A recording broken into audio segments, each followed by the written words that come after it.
नमस्कार मंडळी. तुमच्यासोबत थोडं बोलायचं होतं.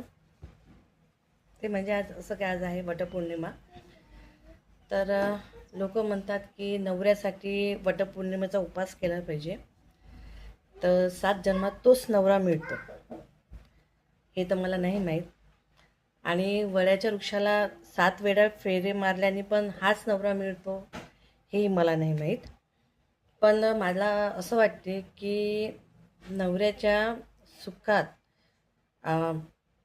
सुखात तर आपण राहतोच, पण जर त्याच्या दुःखाच्या वेळेस त्याचा आपण साथ दिला व त्याच्या वाईट प्रसंगात त्याच्यासोबत आपण चाललो, तर मला आता हे नक्की माहीत आहे की त्याचा हात जन्म आपण नक्कीच चांगला करू शकतो. हे मला नक्की माहीत आहे. तर सगळ्यांना वटपौर्णिमेच्या खूप खूप हार्दिक शुभेच्छा.